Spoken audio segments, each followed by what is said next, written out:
এক দরবারের পীর সাহেব তরুণদের মধ্যে বিভ্রান্ত ছড়াচ্ছে। এই দরবারে যেসব যুবকরা যায় তারা নামাজ আদায় থেকে তো দূরে থাকছেই, সেই সাথে জুমার নামাজ আদায় পর্যন্ত ছেড়ে দিয়েছে। ওই পীরের মুরিদরা বিশ্বাস করে নামাজ ছাড়াই জান্নাতে প্রবেশ করবে। এরা আরো কসম করে বলছে জান্নাত লাগবে না। এই বিষয়ে যদি কিন্তু ভণ্ড কথা, জোরে কোন ঠিক কিনা জোরে বলেন। একেবারে টাটকা ভণ্ড পীর এটা। যেই পীর বলছে যে নামাজ লাগবে না, জুমার নামাজে যেতে হবে না, নামাজ ছাড়া জান্নাতে নিয়ে যাবে, সেই পীর আন্তর্জাতিক মানের একটা ভণ্ড। তাকে বয়কট করা ফরজ, ঠিক কিনা জোরে কথা বলেন। তাকে যারা বয়কট করবে না তারাও ভণ্ড। নামাজ ছাড়া যদি জান্নাতে যাওয়া যেত, আব্দুল কাদের জিলানী রহমতুল্লাহ আলাইহিকে 40 বছর এশারের রুজু দিয়ে ফজরের নামাজ পড়তে হতো না। 40টা বছর নামাজ ছাড়া জান্নাতে যাওয়া গেলে আমার নবীকে জীবনের শেষ সময়ে যখন বিছানা থেকে উঠতে পারতেছেন না, তখন 2 সাহাবার কাঁধে ভর করে আমার নবী মসজিদ নববীতে গিয়েছেন। অলরেডি সিদ্দিক আকবরকে ইমামতি করার জন্য বলে দিয়েছেন। সিদ্দিক আকবর ইমামতিতে দাঁড়িয়ে গেছেন রাদিয়াল্লাহু তাআলা আনহু। এরপরে আবার আমার নবী 2 সাহাবার কাঁধে ভর করে কত কষ্ট করে মসজিদে গেছেন সেটা বলার বাইরে। আপনি নামাজ ছাড়া জান্নাতে যাবেন, হারাম। লা তাতরুকান্না সালাতান মাকতুবাতান মুতাআম্মিদান। আমার নবী শব্দ ইউজ করেছেন তাতরুকান্না,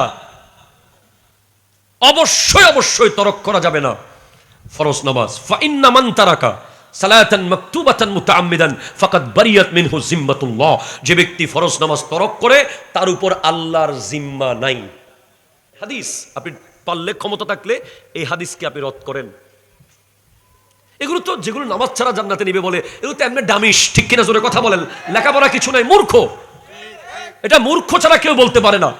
আজকে যেই পীরের উরসে আপনারা এসেছেন, ওনাদের প্রধান কাজ হলো বাংলাদেশে এসে নামাজ পড়ানো।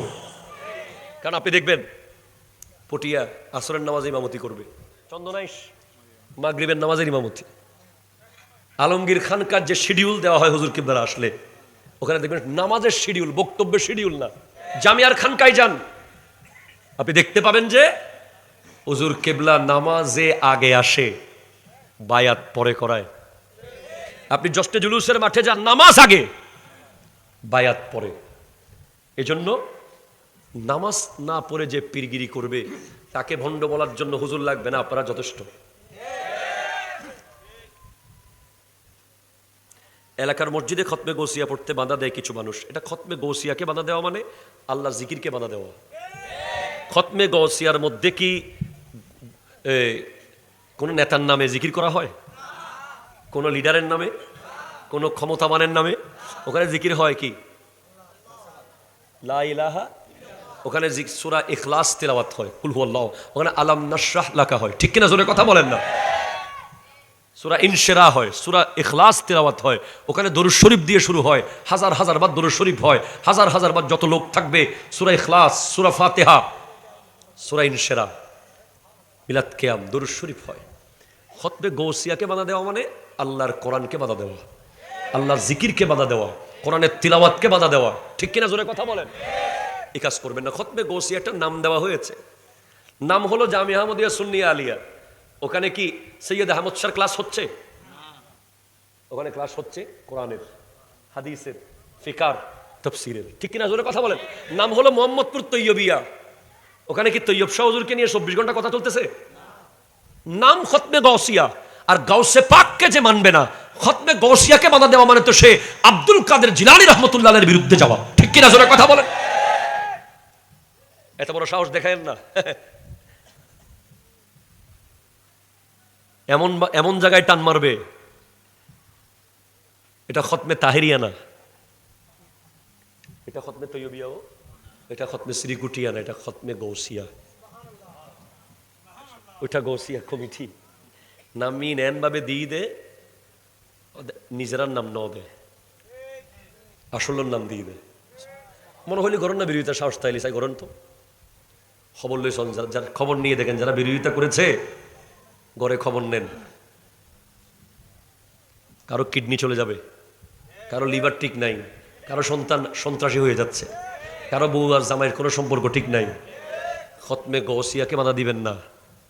পারলে আর্জেন্টিনা ব্রাজিলের ফুটবল খেলাকে বাধা দেন, পারলে বিয়ে বাড়িতে ডিজে গানকে বাধা দেন, পারলে কমিউনিটি সেন্টারে বেগানা মেয়ের নাচকে বাধা দেন, পারলে রাস্তায় রাস্তায় বেপরদা মেয়েকে যাওয়া থেকে বন্ধ করেন, পারলে নিজের মেয়েকে বোরকা পরিয়ে বাসায় রাখেন। ঠিক কিনা জোরে কথা বলেন।